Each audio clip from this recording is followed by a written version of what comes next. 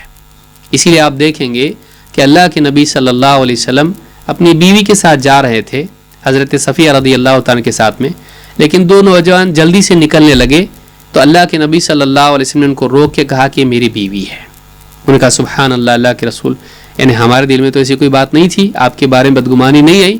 آپ نے کہا کہ شیطان انسان کی جسم میں، خون میں جیسے خون دوڑتا اس طرح سے انسان کی رگوں میں دوڑتا ہے، مجھے ڈر ہوا کہ کہیں وہ تمہارے دلوں میں کوئی بات بدگمانی نہ ڈال دے، برا خیال نہ ڈال دے۔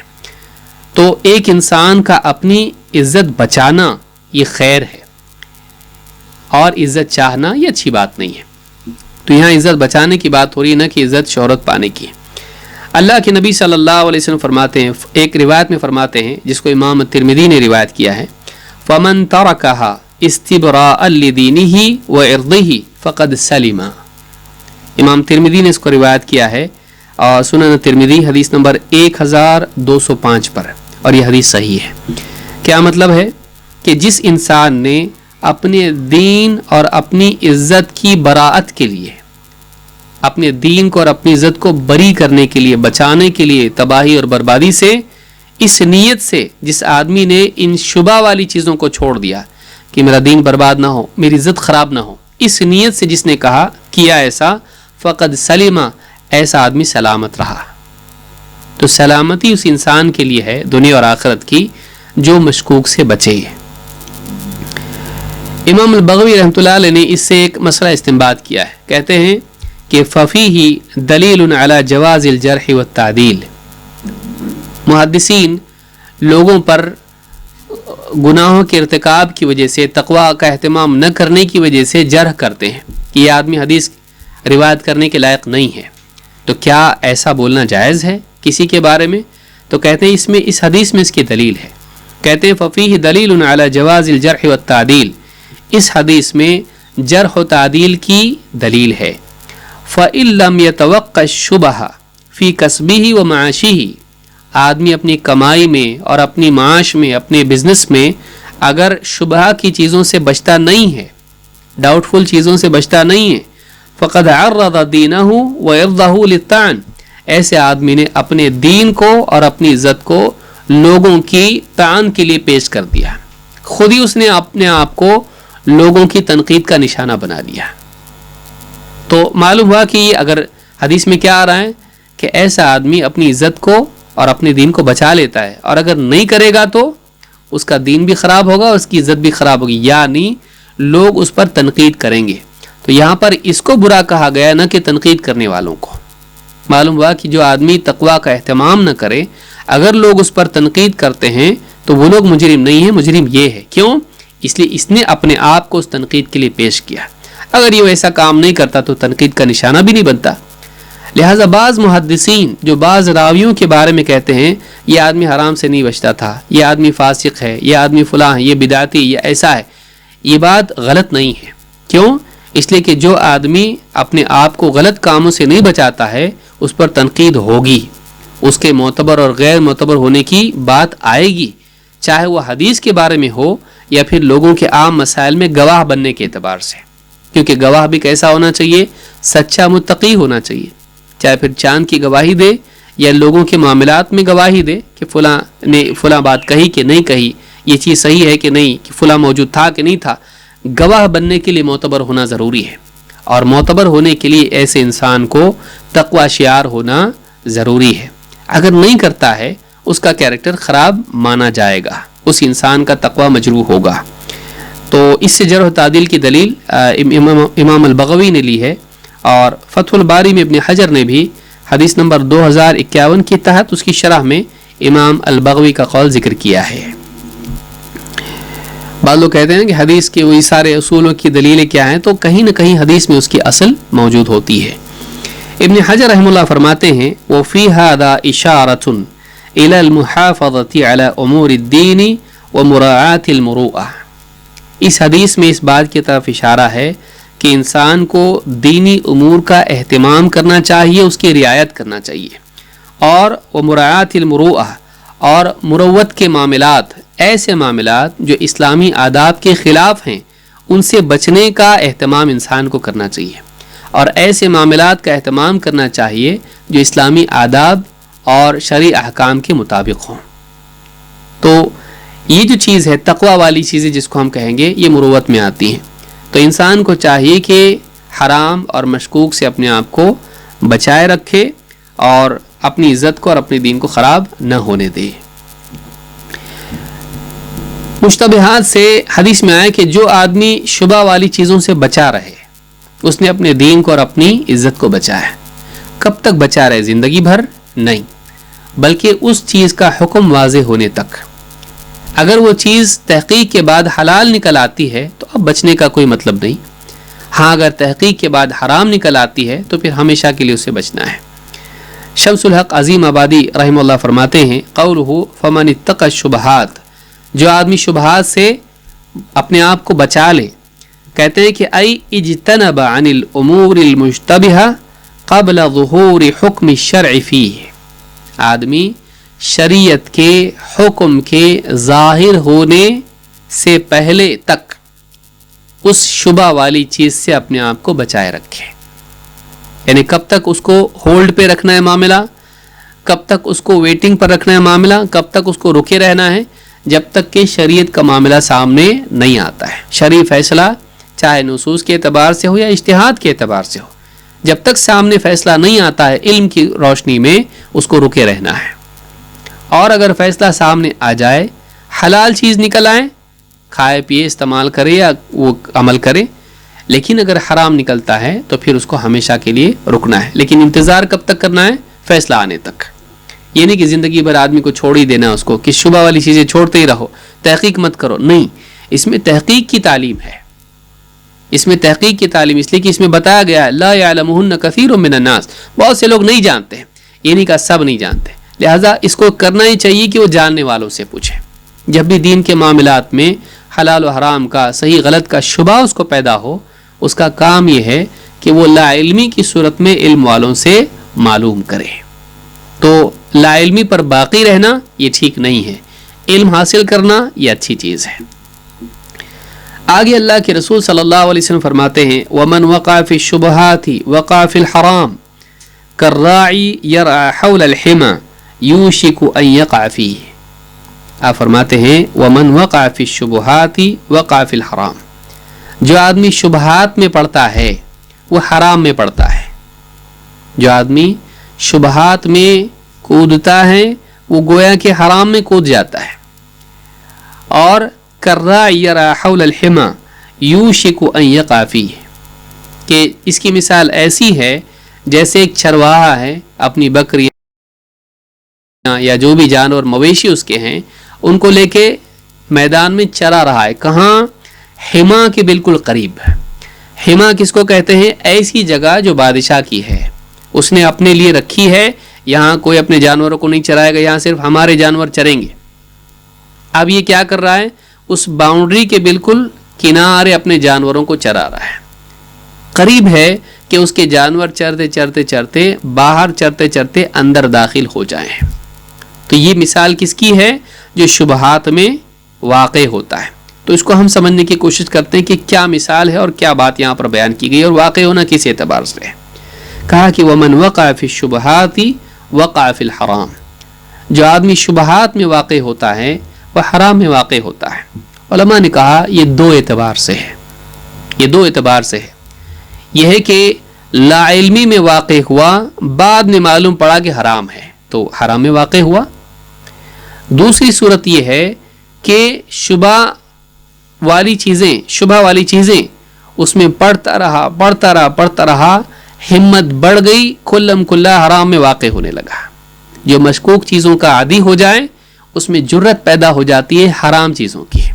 اور دونوں چیزوں کی تائید علماء کے اقوال سے اور احادیث سے بھی ہوتی ہے.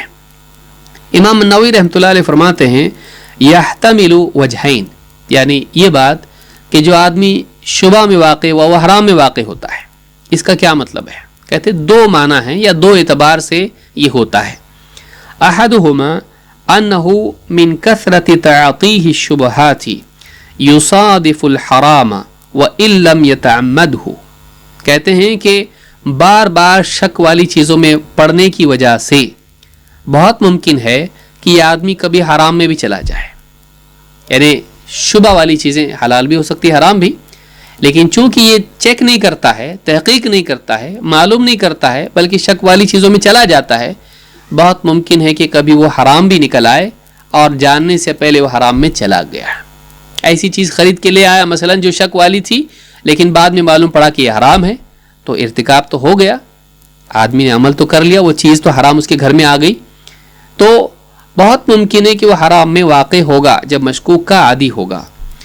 وقد یأثم بذلك اذا نسب الى تقصیر، اور اگر اس نے کوتاہی کی تحقیق میں اور لاپرواہی برتتے ہوئے واقع ہوا تو اللہ کے ہاں ایسا آدمی گناہگار بھی ہوگا. یعنی ایک آدمی تو وہ جس کو معلوم ہی نہیں تھا، کچھ نہ اس کو شک تھا، نہ کچھ اس چیز کے حرام کے کوئی آثار دکھائی دیتے تھے، بس اس نے سمجھا کہ کوئی مسئلہ نہیں اور اس میں چلا گیا. لیکن ایک آدمی وہ ہے کہ جو تحقیق کرنے میں کوتاہی کرے، اس کو لگے کہ شاید یہ حرام ہوگا، شبہ دل میں تھا، تحقیق نہیں کیا، شبہ کے باوجود اس میں واقع ہوا. ایسا آدمی اللہ کے نزدیک کوتاہی کرنے کی وجہ سے، تقصیر کرنے کی وجہ سے، تحقیق نہ کرنے کی وجہ سے گناہگار بھی ہوگا. تو ایک تو یہ کہ وہ کبھی نہ کبھی حرام میں واقع ہوگا جو آدمی شبہات کا عادی ہو جائے، تحقیق نہیں کرتا. نمبر 2 انہ یعتاد التساہل ویتمرن علیہ ویجسر علی شبہت ثم شبہت اغلظ منہا ثم اخرى اغلظ. کہتے ہیں کہ دوسری صورت یہ ہے کہ ایک آدمی عادی ہو جائے کوتاہی کرنے کا شبہات کے معاملے میں اور تساہل برتتے ہوئے مسلسل شبہات میں واقع ہوتا رہا، اسی کی مشق اس کو ہو جائے. ڈاؤٹ فل چیزیں وہ چیک نہیں کرتا ہے، پڑ جاتا اس میں، کوئی بات نہیں.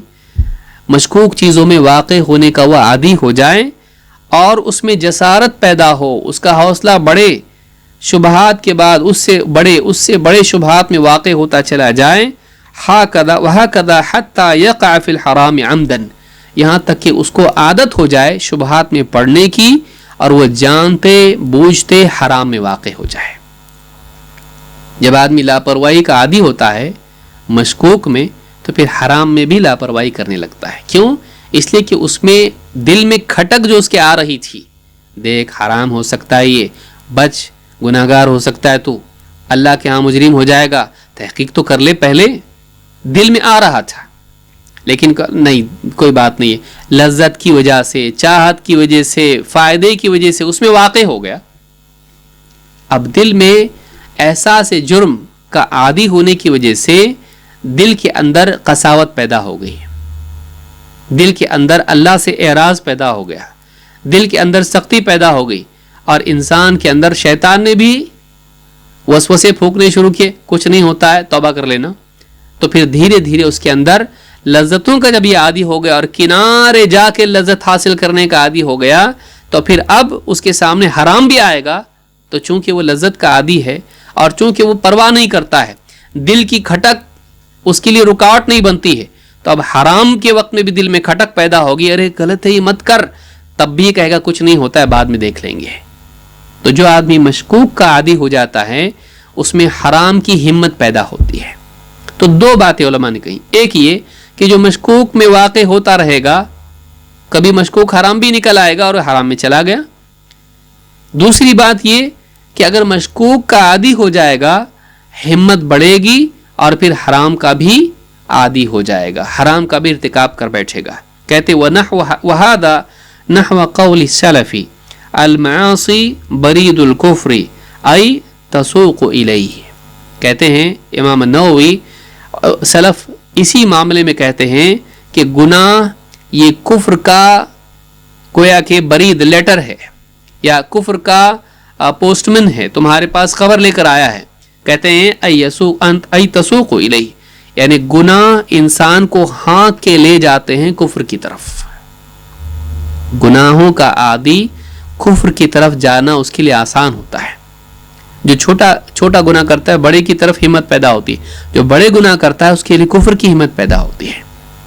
تو اس اعتبار سے انسان کے لیے گویا کہ یہ راستہ ہموار کرتے ہیں گناہ, اور شبہات اس کے لیے حرام کو ہموار کرتے ہیں, اور حرام انسان کے لیے کفر کو ہموار کرتا ہے.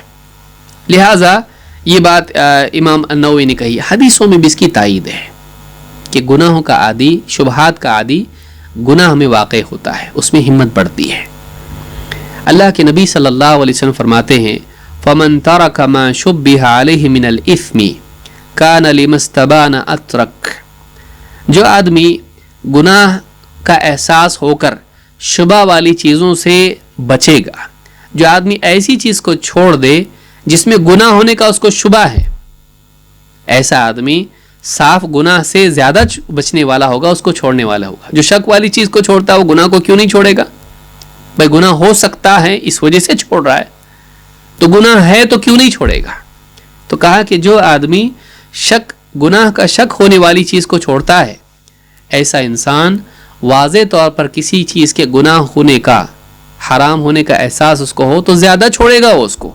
لیکن وَمَنِ اجْتَرَأَ عَلَى مَا يَشُكُّ فِيهِ مِنَ الْإِثْمِ, لیکن وہ آدمی جو کسی چیز کے گناہ ہونے کے شک کے باوجود جرت کریں, اس میں واقع ہو جائیں, اوشک ان یواقع مستبانا, بہت قریب ہے, بہت ممکن ہے کہ اس چیز کے حرام ہونے کا واضح ہونا اس کے سامنے آ جائے, وضاحت کے سامنے حرام ہونا سامنے آ جائے, پھر بھی اس میں واقع ہو جائے گا.